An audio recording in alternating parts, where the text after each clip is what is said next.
there's dirt on my hands. Hello YouTube, Boss Rino. Welcome to my channel. Ito ay The Goosebumps Top 5. Hindi ka nag-iisa ngayong gabi. Oy, ulul.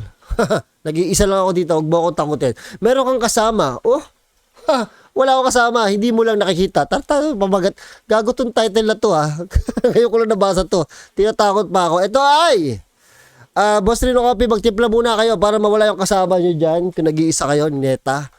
At sa mga hindi pa nakakapagbili ng aking kape ay sa Shopee nyo mabibili.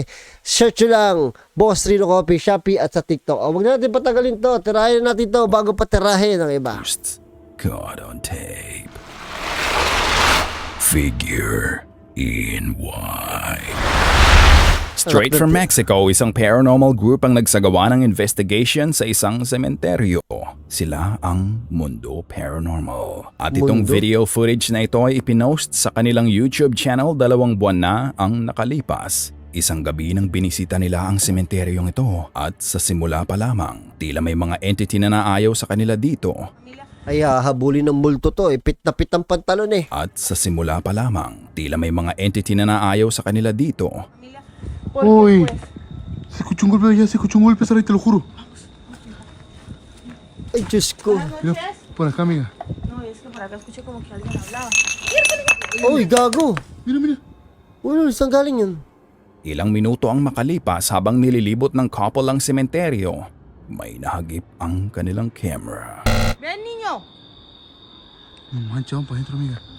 Ya me Wow, dio wow, bastante wow, miedo. wow, wow. Tama ba ako nakita? Ay, no seas mamón. May nakaiti, may Estaba la monja ahí. No mames, nos estaba viendo la monja. Uy, Lo grabé, parang carnita, meron naman Saray. ako nakita. Dalawa. Saray, no, no, no, no, no, no, no. No, Saray, no, no, no manches, no manches, Saray, no manches, no manches. Estaba ahí enfrente, estaba parada ahí. ¡Madre! ¿También Ya, quieres pa, uli poder asawa ayudar, niyo. madre? ¿También está penando un niño? Isang Tatanong lang ako dito. Langgam ba to? Tao ba to o langgam? figure in white ang di sinasadyang nahuli ng cameraman. Ang figure ay may mahabang buhok at kapansin-pansin ang medyo kubang postura nito. Sabi ko na ito eh. Medyo white lady eh. Ito kaya ay isang May isa pa doon, may white isa pa lady? doon eh. Sa dami ng nakalibing sa sementeryong ito, marahil marami pang spiritual entity ang nagpaparamdam sa couple. Ay, hindi nakita. Pues mira, se quiere este lugar, madre. Yung babae pinaglinis sa Yo langgam. no quiero ayudarlo, madre. No tengas miedo. Yo no quiero hacerle daño ni a usted ni a él. Uy, lo golpe, lo golpe, lo golpe. Ay, no. Uy, kanina Muéstrame pa a qué yun. lugar quieres que vaya. Mira, mira, mira, mira, mira, mira. Check out the full video sa channel ng Mundo Paranormal. Grabe yung baso, no? May ikot mag-isa. Santa Muerte. Nagtataka ba kayo kung bakit minsan may weird apparition sa mga picture na inyong nakukuha? Tama. Well, isang TikToker na nagngangalang Elizabeth Watson ang nag-share ng isang video sa kanyang TikTok account na The Bakerina. Ang mga pictures na kanyang ipinakita ay nakuha umano sa isang bar sa isang city sa Austria, Europe. Ito ay nakuha isang dekada na ang nakalilipas at ayon kay Elizabeth, hanggang ngayon daw, ito pa rin ang pinaka nakakatakot na picture na kanyang nakita. I always show this photo around Halloween time because it still totally freaks me out. But about 10 years ago, I was studying at the Salzburg International Ballet Academy in Salzburg, Austria. You can see me here, right here. And one night after a long week of dancing, Kaganda, no? some friends and I Ang puputi. all went out to this bar called O'Malley's in downtown Salzburg. If you ever find yourself in Salzburg, definitely look it up. It's awesome. Anyways, we're here at O'Malley's and we're having a good time and everything's fine. And Allison here in the middle was taking photos throughout the night and nothing of consequence happened. She took a bunch of pictures. We all went back home to the States about a month later and she finally uploaded the photos. And she uploaded this photo right here. And you can see me, I'm being sort of a downer over here for whatever reason. But Allison's dancing in the background and you can see behind her this Ito, grabe to. Hindi ko alam kung inedit to o hindi, pero kung totoo to ay nakakatakot to. Parang si kamatayan nga. and it has a face, guys. Like, it has a face. Isang smoky silhouette ng isang matangkad at payat na entity ang aksidenteng nakuha ni Elizabeth. Kapansin-pansin na ang mukha nito ay bungo. tila isang bungo. Oh, tama. Tulad ni kamatayan. Oy, ang Although galing ko. malaki ang pagkakahawig nito sa Grim Reaper, ayon sa mga comments, ito raw ay si Nuestra Señora de las Grabe naman to. Meron pa talagang ganito. Lahat ng birhen. Bungo, oh. Santa Muerte o Our Lady of the Holy Death. Si Santa Muerte ay isang female skeletal figure na nakasuot ng mahabang damit at may hood sa ulo. Siya ay isang deity umano ng isang kulto na sikat sa Mexico. Ipinagbabawal daw ng simbahan ng Mexico at Vatican ng pagdarasal sa entity na ito. Now, although ganito ang itsura ng Santa Muerte, siya ay na-associate sa healing, protection, well-being at ang kasiguraduhan ng mapayapang daan patungo sa afterlife. Ano sa tingin niyo mga ka-goosebumps? Si Santa Muerte ba talaga kaya ang nakuha sa picture na ito o isa lang itong usok sa bar na natimingan ng malupit? Kasi kita kilikili ni ate na kaya napakita na yung multo, hindi nakatiis eh. Maybe this is a good time para balikan ang mga old pictures sa inyong album. Let us know kung nakuha nyo rin si Santa Muerte sa background ng inyong picture. No face. No face. Isang unsettling footage ang ipinost sa YouTube channel ng Paranormal Instincts noong January 12, 2022. Isang gabi umano ay nagpasya ang isang babae na ilakad ang kanyang alagang aso na si Bruce malapit sa isang makahoy na lugar. Siya at ang kanyang alagang aso lang daw ang nasa lugar na iyon. Ngunit sa kasamaang palad, mukhang hindi sila nag-iisa. Nangyari mo, ilalakad mo yung aso mo sa ganyang kadilim. Gago. Yun. Yung nakatayo. Gago. Yun, no? Ba't di nakikita ng aso niya? Come on. Oi, Nawala. come on. Bruce. Come on. Alam mo naman, ba't naglalakad ka dyan? Tang nakatakot. Nakita nyo ba yun? Oo, nakita ko. During their night walk, tila di mapakali ang alagang aso na si Bruce sa video. Ito ay pahinto-hinto at patingin-tingin sa isang direction. Tila ba may kumukuha ng attention ito? Upon reviewing the footage, makikita ang dahilan ng weird behavior ng aso. Isang no? figure in black na may maputlang mukha. Ang makikitang tahimik lang na nakatayo sa kadiliman. Ito ay mukhang nag-oobserba lang at nagmamasid sapagkat wala itong ginawang tunog o kahit anong indikasyon para iparating na ito ay nasa paligid lamang. Isang silent watcher kung iisipin. Ang figure ay nababalot ng itim na parang nakasuot lang ito ng maskara. Tila mala no face ang galawan. Halatang hindi ito napansin ng babae. Pero pansinin kung paano palingon-lingon si Bruce sa direction nito. May isang commenter din na nagtanong kung babalik pa ba sa lugar ng sighting ang kumuha ng video. Ngunit wala nang sumunod na follow-up or update sa channel. Ano sa palagay nyo? Ito kaya isang tao lang na may weird hobby na tumayo sa dilim habang nakasuot ng all-black na damit at white mask? Or isa kaya itong ghost caught on tape? Well, kung ano man ito, laging tandaan na maraming lumalabas na unknown sa tuwing sasapit ang gabi. Kaya siguraduhin na bukas lagi ang inyong camera para ma-film ito at huwag kakalimutan na i-share sa amin. Kung ganyan yung lugar na paglalakaran ko ng aso, hindi na lang, no? Oo, yan. Tumae ka na lang sa bahay. Huwag na dyan sa tatang mo. Dilin-dilin. Creeper. Marahil at one point, nakita nyo na ang video na ito sa Ito, lagi nakikita yung video na yan. eh. internet.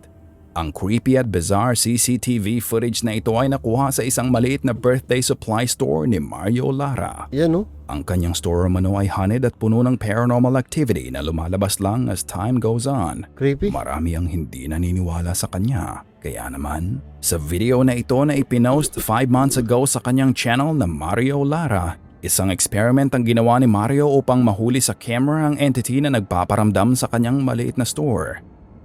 Oh my God, mukhang maganda tong ano to, maganda tong setup niya na to ah.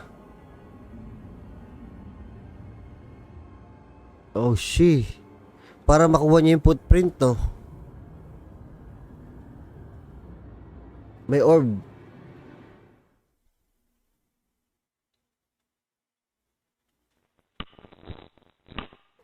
May orb, may orb. Ang daming orb.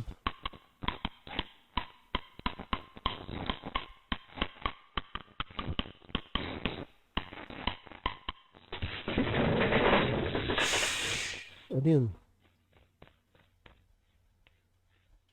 Oh my God. Uy! Uy!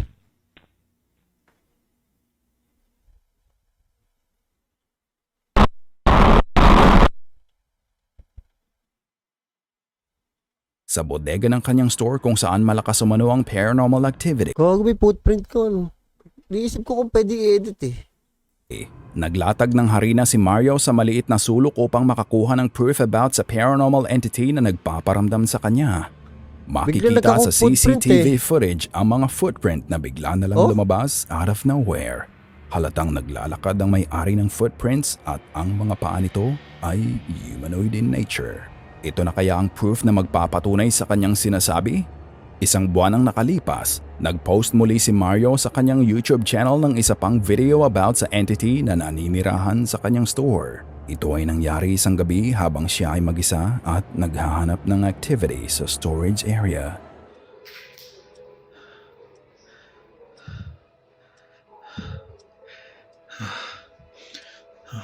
Mga hinga na ganito, nakakatakot eh.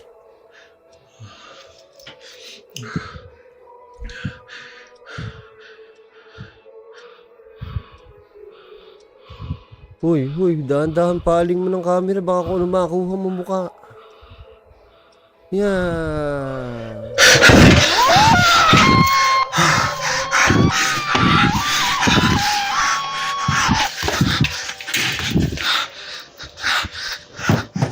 Wala na, matindi na gulat ko matindi na kaba ko.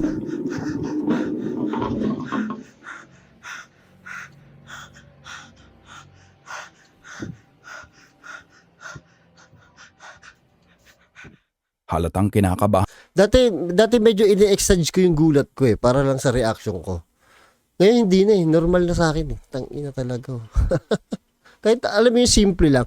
Dati pag may gulat na simple lang, medyo ini-exage ko yung gulat ko. Ngayon hindi na eh. Normal na sa akin, talaga may kaba na eh. na si Mario habang chinecheck niya ang mga ingay na nagmumula sa isang sulok. Maya-maya pa, pagtalikod niya ay may isang deformed entity agad ang bumungad sa kanya. Isa umano itong demonyo ayon kay Mario at habang Grabe. tumatakbo siya palabas, muli ulit itong nahagip ng camera. Oh, hindi nga. Isa kaya itong Oy! solid evidence o isa lang itong Shit. elaborate hoax? For more info, check out Mario's channel, panoorin ang kanyang videos at kayo na ang humusga. Bago natin panoorin ang last sa ating list, let us know kung ano sa palagay nyo ang nakuha ng inang ito habang siya ay nasa car wash kasama ang kanyang sanggol na anak. Ay, wag naman sanggol, boy. Para kang tanga naman eh. Ah, shit. Ito ay pinost sa TikTok account na Leia Henderson 189 at ayon kay Leia, binivideohan daw niya ang kanyang anak na si Hayden sapagkat nakapagtataka na mahimbing itong natutulog despite sa ingay ng car wash. Kung kayo ay Gagi, bata yan, boy. nag-iisip kung gaano Diba? Pagka gatong bata, tapos isasama mo dahil sa video mo lang, tapos lalagyan mo na, i-edit mo na ganyan. Pangit tong ganun, no? Diba? Pero, ewan ko totoo, pero kung legit to, nakakatakot to. kaingay sa loob ng car wash, then watch this.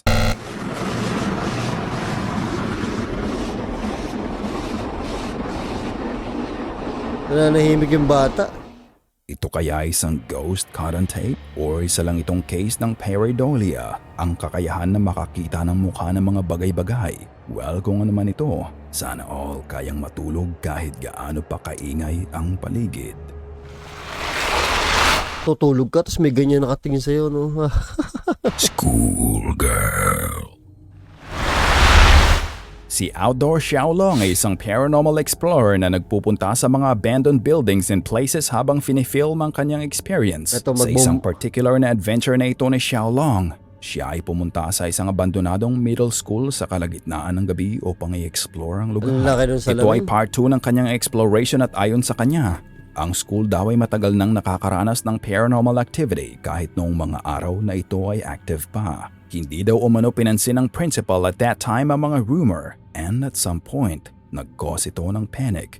Ang headmaster ng school ay nawala ng choice kundi tumawag ng isang geomancer. Nadiskubre daw na may isang bangkay sa ilalim ng school. Ang news ay kumalat and as time goes on, wala ng parent ang nais na pag-aralin ng kanilang anak sa lugar na ito. Kinalaunan ito ay nagsara at naging abandonado. Habang ini-explore ni Xiaolong ang upper floor ng school building, bigla na lang siya nakarinig ng disturbance sa isang room. Ayan, sabi ko ni high blood to eh.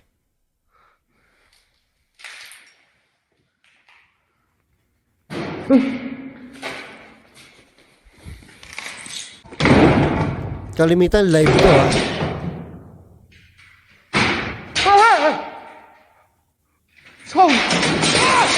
Puta, ay, galit na galit.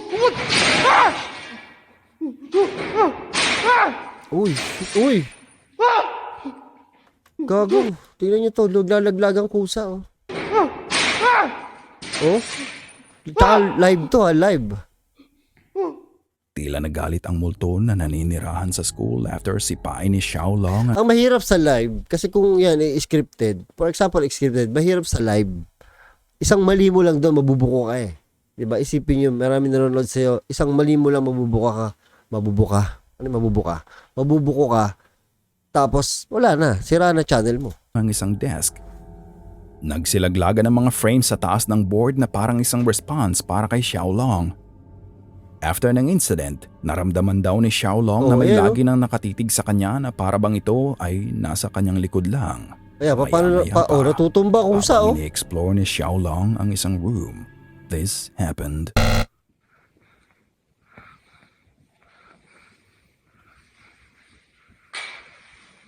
Wala, may upuan na naman.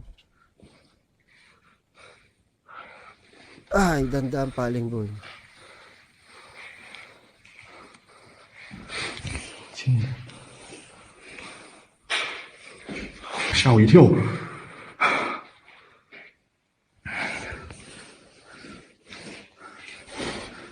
Wow, wow, wow, wow. Ang hilig ko muna sa salamin nito. 这种镜子好像也很阴的。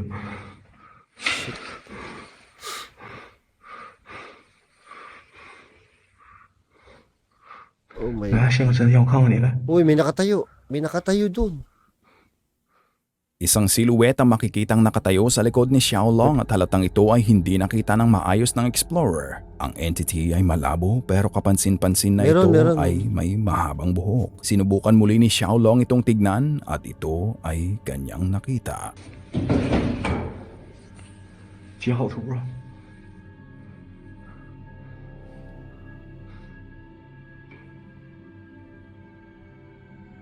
Wow. Ang silueta ay makikita pa rin. At after Live to, enhance ang live video, to, ah. makikita na ito ay isang babae na nakasuot ng school uniform. Oh, Ang shit. multo kayang ito Oy. ang kanina pang nagmamasid kay Xiaolong. Ay, wag ganyan. At ito kaya ang nakita ng geomancer at kung bakit nagsara ang paaralan na ito.